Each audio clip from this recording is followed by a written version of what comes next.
Hello, everyone. Welcome to another episode of the Franchise Academy. My name is Tom Scarda. I am your host, and I am also the author of Franchise Savvy, #1 bestseller on everything you need to know about how to buy a franchise. And my recent release is an online course, 45 videos on how to buy a franchise A to Z.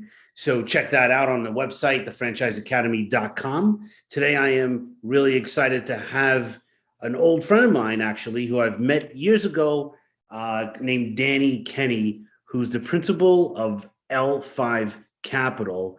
And L5 Capital is, I'll let Danny tell the story, but it's a company that invests in high level franchises and rolls them out to the public. And just a really exciting opportunities that they have going on at L5. So, Danny, hello, welcome to the Franchise Academy. Yeah, Tom, thanks for having me. And thanks for the kind introduction. I'm happy to give you a quick kind of 2-minute playbook on level 5. I'll try to keep it shorter than that. But we are a private equity firm focused on making growth investments in emerging brands with franchise potential. We have a 80-person operating team fully captive to us that are solely focused on helping our brands scale and grow. We invest in market-leading consumer brands. Whether or not they franchise or not at the time of investment, we either help them franchise or we help them do it better. The unique twist of what we do is we are also a franchisee. And so we typically will make a commitment to be the largest franchisee in the system. And at the same time where we're helping develop and build and sell a system, we're also building our own stores and building our own management team and working alongside other franchisees who we recruit in the system to really create a successful nationwide program of any of the brands that we invest in. Yeah, well said. And so just for the laymen that are listening, why is that a difference? The fact that you guys are invested as franchisees or franchise owners. Yeah. So typically, a lot of private equity firms, they're making a purely financial investment in the firm and saying, here's a pile of cash, management team, you go about it and make the decisions. We have a lot of expertise in franchising, and both as a franchisee and a franchisor. So our DNA was really built as the first franchisee in the Core Power Yoga system. It was organically built from 0 stores to just under 40. We also owned a portion of the brand as well, but candidly back then, we didn't even know what franchising was. We learned by knocking our knees on the table over and over and over again, really built that system. What we knew is that the 4 walls was very profitable, and we enjoyed the product as users of yoga. And over time, that really started in 2007. And now 15 years later, we've developed a lot of expertise both in building stores as a franchisee, but also in helping brands scale and helping them build playbooks that other franchisees can use. Yeah, fantastic. And so your principal role is mergers and acquisitions. What does that involve? What does your day look like? The day changes. It depends on the day. I spend a lot of time focusing on new brands and figuring out who we're going to work with, and then ultimately integrating them into our platform. So I'm fortunate that we have a really strong operating bench, and that goes from everything from real estate, which is finding your site, constructing your site, opening your site. And we also have a new store opening team. On the construction side, we recently recruited the head of construction from Inspire Brands to help us manage construction across our brands.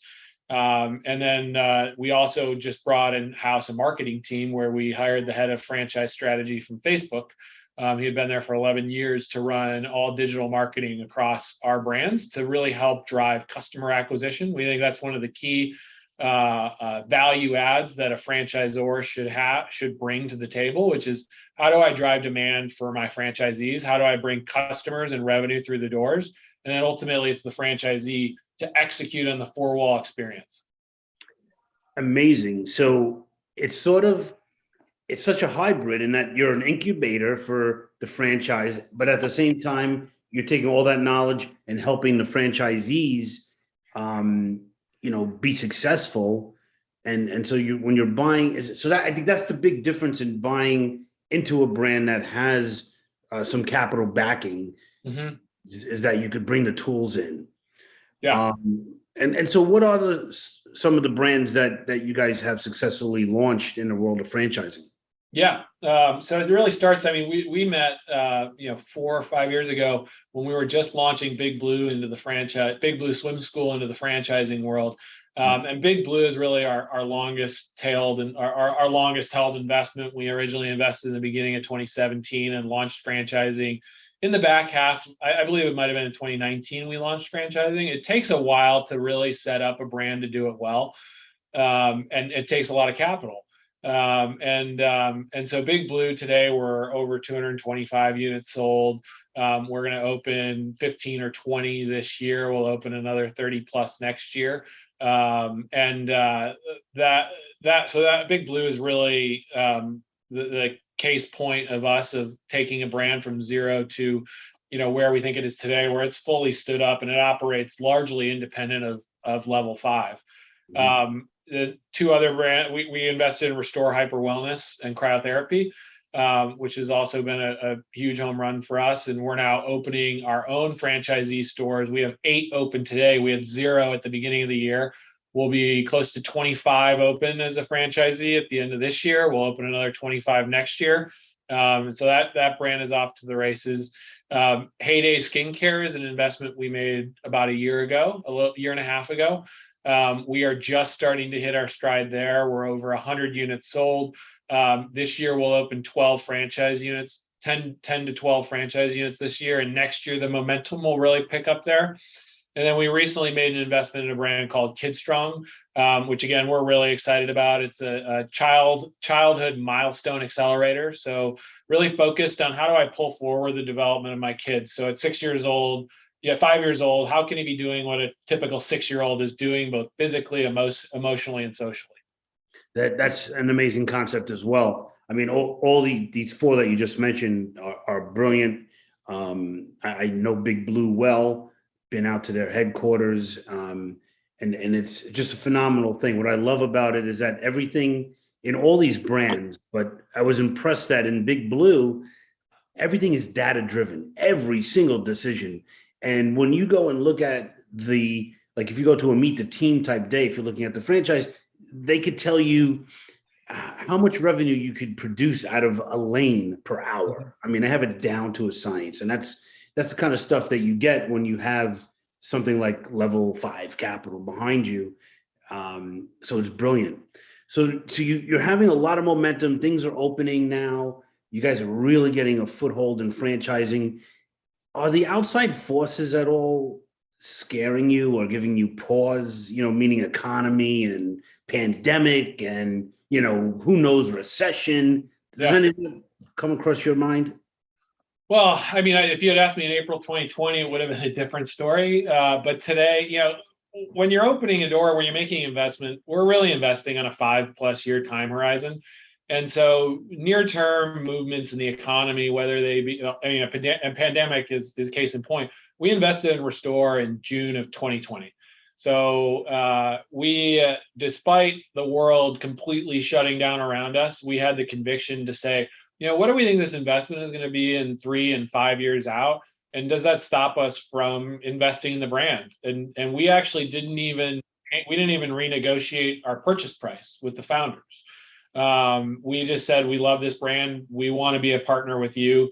And that's where we're at today. The brand was at 30 stores open when we invested, and they're going to open their 150th store in July, in 2 years. And so, listen, I think, flash forward to today, we continue to invest in our brands, and whether or not, there's some of the best companies in the world today were created during an economic downturn. I mean, Google was founded through the middle of the NASDAQ crash, right? And today, you sit there and you scratch your head, you're like, that is one of the best companies in the world today. And it was founded at the worst of times. Yes. And so as a franchisee during a recession, your labor costs should go down and your construction costs should go down some. We've seen some pretty large inflation there recently, and we hope that we do see some tailing off of that, but we're continuing to invest because our doors are opening and we're investing in doors that are going to open 2023 and 2024 right now. And the economy will go through cycles, and hopefully we'll be on the other end of a cycle when we open more of our doors. But candidly, we also haven't seen much degradation in consumer demand in the past 6 months or even in the past month. And so we continue to invest, and we continue to think that market leading brands should get market share during downturns, and that's what we're going to do. Yeah. And it's a great strategy. And it's the first time I ever heard it put like that. So right now I'm dealing with a mind-blowing statement of, you're really planning in advance. So what's happening right now, it's all secular. So well, if you go into a recession or you go into a pandemic, it's not going to happen. It's not going to last for 20 years. It's kind of blips on the radar when you look back at it. And so share again. So if I'm a franchise owner or I'm thinking about buying a franchise, Yeah. and I'm like, holy crap, my 401k is becoming a 201k, what should I do? It doesn't make sense to invest.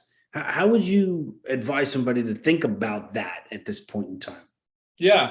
I mean, you're really investing in the future. You're investing in 2024. And that's how we made that investment in Restore in June of 2020. We said, what is the business going to be worth in June 2025? Right? Not what is it going to be worth 6 months from now, right?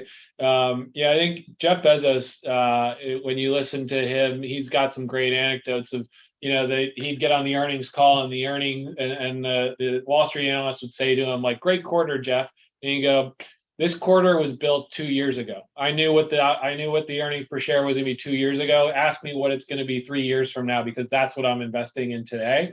And that's what you have to think through when you're signing a franchise agreement or evaluating a brand. They're saying, what do I think this brand is going to be in 4 and 5 years out? Because today it is what it is, but what do I think it could be? What is it going to be worth 4 and 5 years from now? And we're going to be through the cycle at that point in time.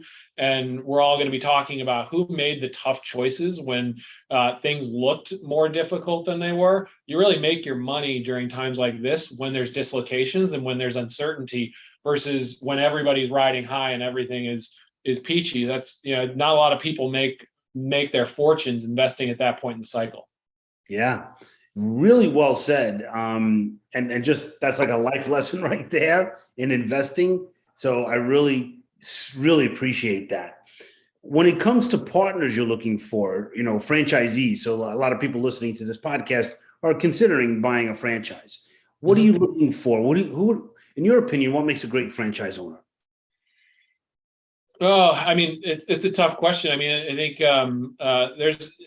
there's so many that turn out to be great, right? And I think one of the things is humility is a big one. It's a combination of risk taking and humility, right? Of, I want to be a small business owner. I want to do this, but I understand that somebody's created a really good set of playbooks to execute on.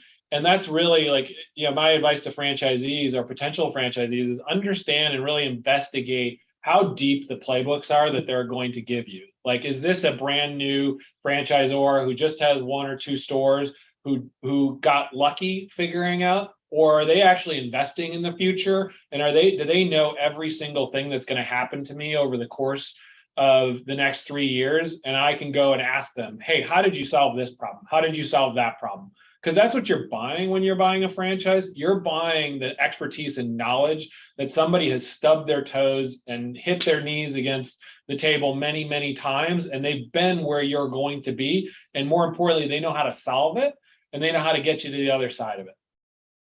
Yeah, well said again. And soundbite right there. That is really phenomenal. And just trying to think of more questions because your answers are so good.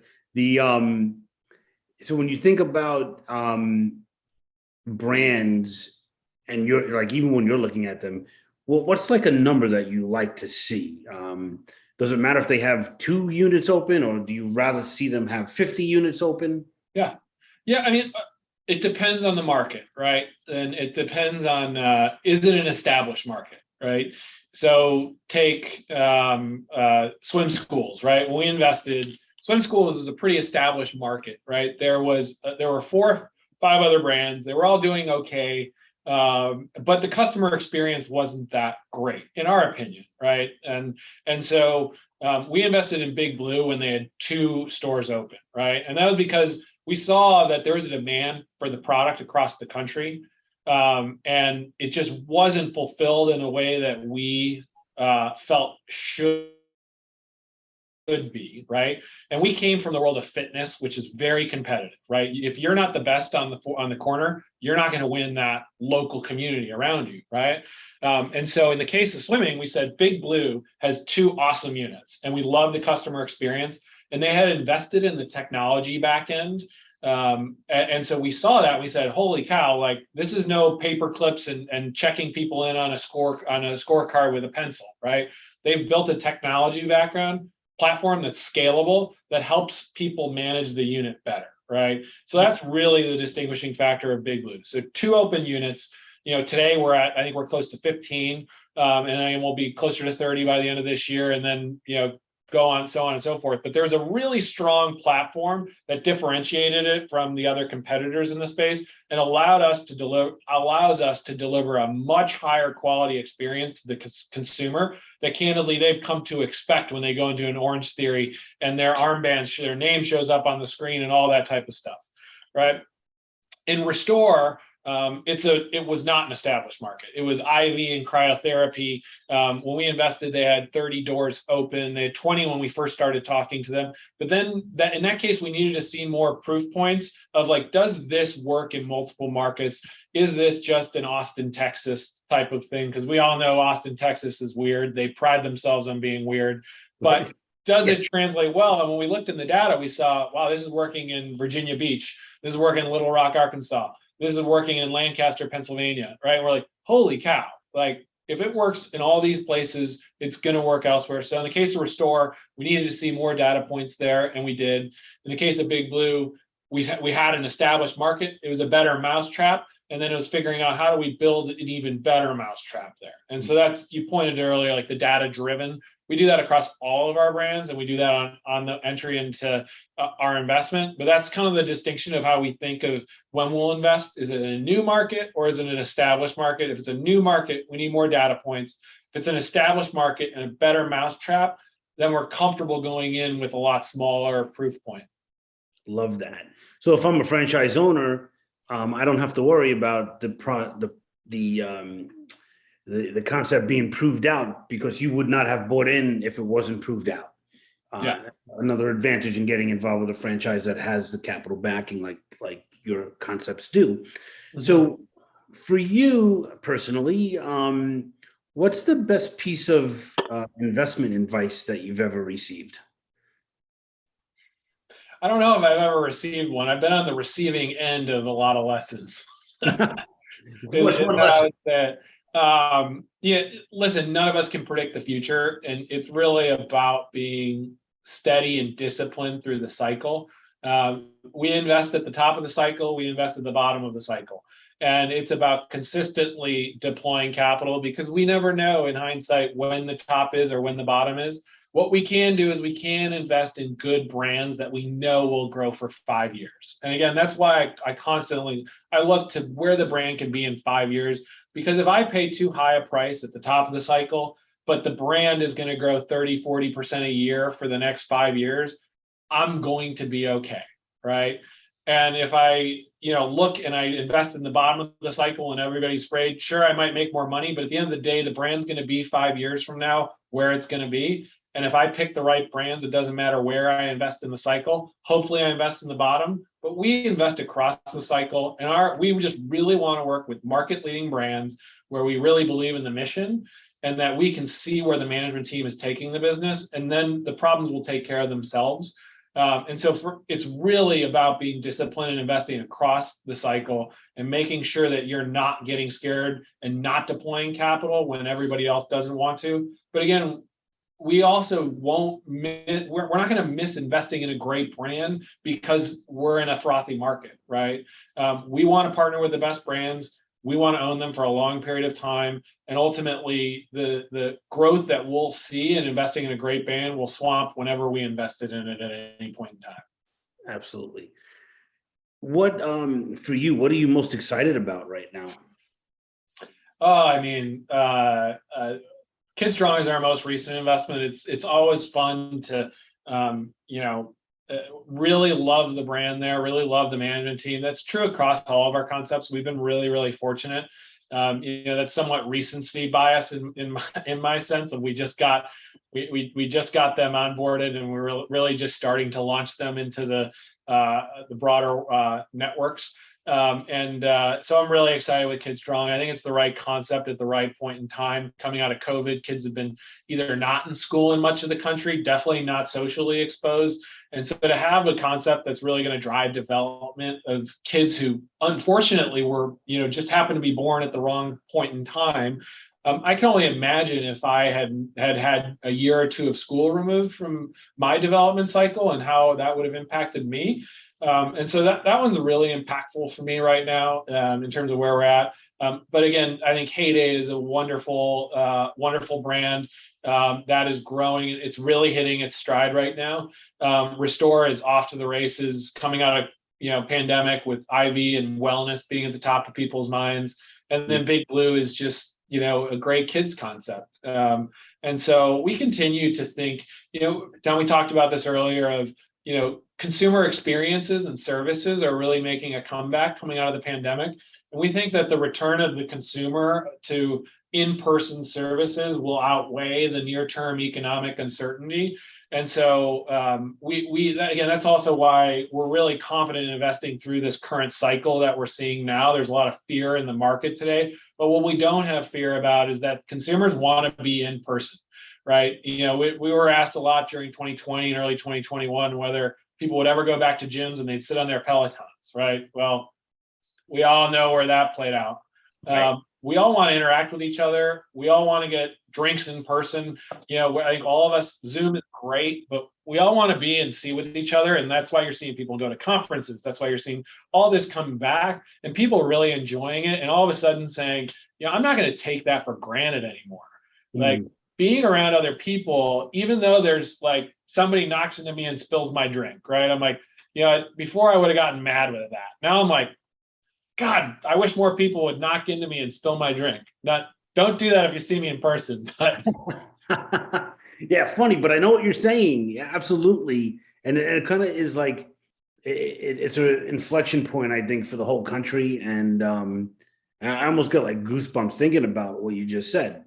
Really good stuff. So what's your advice to someone who's listening in right now that's thinking about buying a franchise? What's one thing that you would say to somebody? Yeah, I mean, listen, you're getting married, and whether you like it or not. I think the average franchise relationship lasts longer than the normal marriage in the United States. And so you got to realize that it's not going to be a smooth ride. It's not going to be a smooth ride. And what that means is you better really be in love with the brand, and you better really like the management team, because that's who you're going to be sitting alongside you when things are tough. And I hope things go smoothly in all cases and point in time, but Tom, that's not the case. There's always going to be bumps, even on a fantastic outcome, right? And so you have to be really comfortable with the brand you're getting along with, and then the team that's going to be there to support you with. And those are be the two things that I would focus on when you're evaluating what brand you want to work with and who you're going to be sitting alongside with for the next 5 to 10 years. That's brilliant. Love it. I really appreciate your time here. This is so insightful and just takes this podcast to a whole nother level. So I appreciate your insights here. Any parting words or anywhere, any place people can get in touch with you or the brands? Yeah, absolutely. So my email address is easy. It's just Danny@L5capital.com. That's LFIVE capital.com spelled out. And so visit our website, and I'm available via email. It's easy to get in touch with me. I reply, and even if you just go to our website and say contact us, somehow I got the duties of getting all those emails, so they come to me. Okay. Well, I appreciate it. Thank you so much for all your insight, and we'll definitely see you at a franchise conference soon. Sounds good. I'll be back in action soon. Yes, I'm excited. Yep. Super. Thanks.